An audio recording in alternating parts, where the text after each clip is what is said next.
Today we'll see about the problems on medium transmission line using nominal pi method.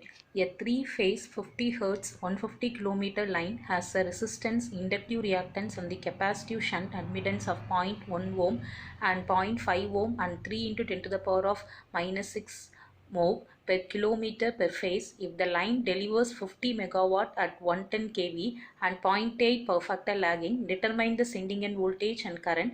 Assume a nominal pi circuit. So here they have given the total resistance, that is they given the resistance, they given it as a 0.1 ohm per kilometer per phase they given. So we have to find out the total resistance. So throughout the length, if you are finding out, you have to multiply with 150. So the total resistance per phases are equal to 0.1 into 150, so it is a 15 ohm. Similarly, we have to find out the total reactance per phase. So reactance they given it as a 0.5 ohm, and we have to find out the total reactance. So we have to consider the length. Here length is, it is a 150, so x equal to 0.5 into 150, so it is 75 ohm. So that is the total reactance per phase. And next one is capacitance admittance per phase, we have to find out. So here they have given per kilometer, they have given it is 3 into 10 to the power of minus 6 mho. So we have to multiply into 150, so we are getting it as a 45 into 10 to the power of minus 5 mho. And here they have given in terms of, it is a line voltage they given, it is a receiving end voltage they given. So we are converting into a phase voltage. So VR equal to 110 into 10 to the power of 3 divided by root 3. So this is in terms of phase voltage, so 63508 volt. So next one we are finding out what is your IR. So IR will be equal to P into, it is root 3 times VR into cos phi R. So if you want directly, we can substitute your phase voltage. Phase voltage, if you are substituting, we have to multiply into 3 into VR. Otherwise here we can convert into in terms of line voltage. If you are writing, it is root 3 into VR. So it is IR equal to PR divided by root 3 into VR into cos phi R. So PR they given, it is a 50 megawatt, so it is 50 to 10 to the power of 6 divided by root 3 into your VR is 110 into 10 to the power of 3 into cos phi R, they given it as a 0.8. So we are getting it as a IR as a 328 amps here. So now we have to start, first we have to start from the reference phasor. So VR we are taking it as a VR plus J0. So VR we got it as a 63508 volt.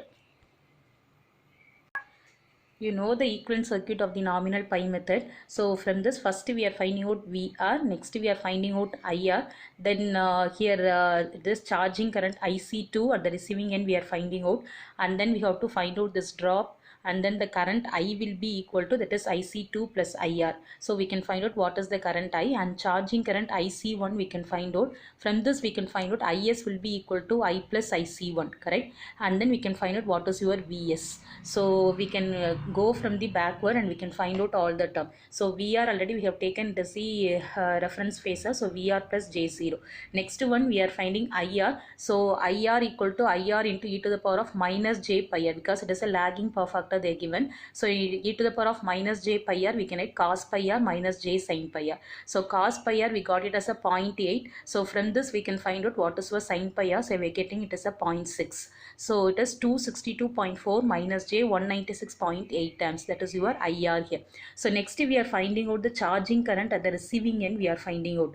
That is IC2 equal to, it is J into, it is Y by 2 into, it is VR. So admittance we got it as a, it is a 45 into 10 to the power of minus 5. So it is divided by 2 into VR. We got it as a 63508. So we are getting IC2 as a J 14.3. So next one we have to find out this line current. So I will be equal to, that is IR plus IC2, correct? So here IR value we know, that is 262.4 minus J 196.8, and plus IC2 we got it as a J 14.3. So we are getting 262.4 minus J 182.5 amps. So next one we are finding out the sending end voltage, that is VS equal to this VR plus this drop here, correct? So here it is VR plus I into Z. So VR we know it is 63508 plus I value we got it as it is a 262.J 18.25, and Z value it is 15 plus J 75. So if you are multiplying the term, and we'll get it is 81131 plus J 16942.5, or we can convert into a polar form also. So next one, we are this is in terms of it is a phase voltage, so we are converting into a line voltage. So we are multiplying with root 3, so we are getting it is 143.55 kV in terms of line voltage. So next one, we have to find out the charging current at the sending end. So that is IC1 equal to J into Y by 2 into Vs, correct? And then next we have to find out the sending end current. We have to find out Is equal to I plus IC1. So next, charging current IC1 equal to J into Y by 2 into Vs. So Y value is 45 into 10 power minus 5 divided by 2 into Vs. We got it as a 81131 plus J 169.42.5. So we are getting IC as a minus 3.81 plus J 18.25. So next, last one, we are finding out the sending end current, that Is equal to I plus IC1. So I value we know and IC1 we know. So if we are substituting here, we'll get values of 306.4 at an angle minus 32.4. So your Is sending end current is 306.4 amps.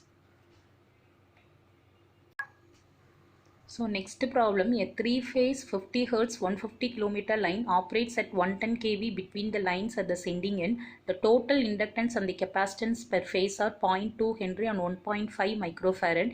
Neglecting the losses, calculate the value of receiving end load having a power factor of unity, for which the voltage at the receiving end will be same as that of the sending end. Assume 1/2 of the total capacitance of the line to be concentrated at each end. So they given that 1/2 of the total capacitance is concentrated at each end. So here the capacitance is equally divided, and we are placed at the sending end side and the receiving end side. And here one condition given, it is neglecting losses. So I square R losses is not there. So only here we have kept only the reactance here.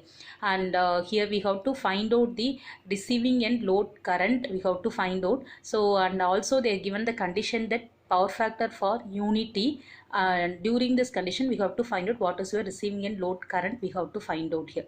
So first we'll see how to do the problem. So here they given the condition is VR equal to Vs, they given, that is they given that voltage at the receiving end will be same as that of the sending end. So VR will be equal to Vs, so that is they given it is a 110 kV, so that is a line voltage. So we are converting into a phase voltage, so we are getting this 63510 volt. So next one, we have to find out, they have given in terms of total inductance and total capacitance per phase they given.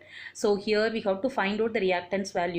So inductive reactance per phase X equal to, we can find out by 2 pi F into L. So here frequency they given it as a 50 Hz, and inductance they given it as a 0.2 Henry. So if you are substituting here, we are getting in reactance value as a 62.8 ohm.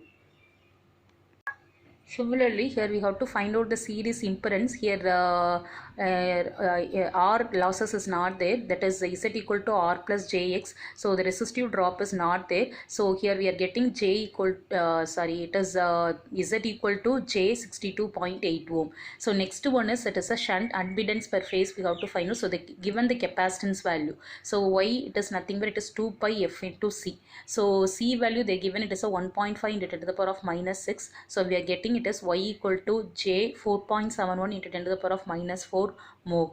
And first we'll start from back side. So we are taking VR as a reference. So VR plus J0, and next one we have to find out from the sequence cycle will come to know. Next we have to find out the receiving end capacitor, that is the current in the receiving side capacitor current we have to find out, that is IC2 equal to VR into it is Y by 2, that is VR into J into it is Y by 2. So it is 63510 into J 4.71 into 10 to the power minus 4 divided by 2.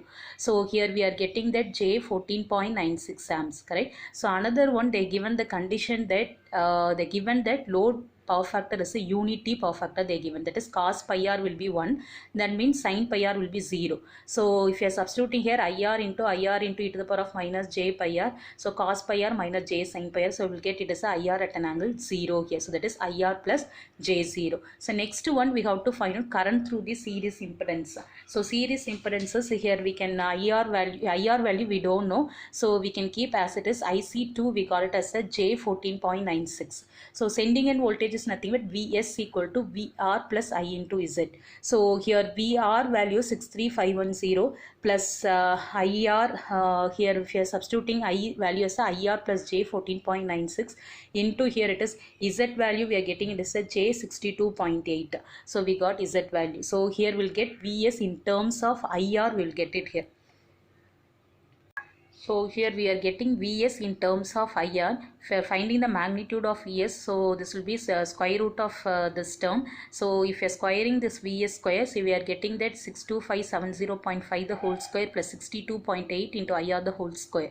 So now they given the condition that Vs equal to VR. So if you are substituting here, we will get 63510 the whole square equal to this term here. So if you are simplifying, we will get IR value as a 173 amps.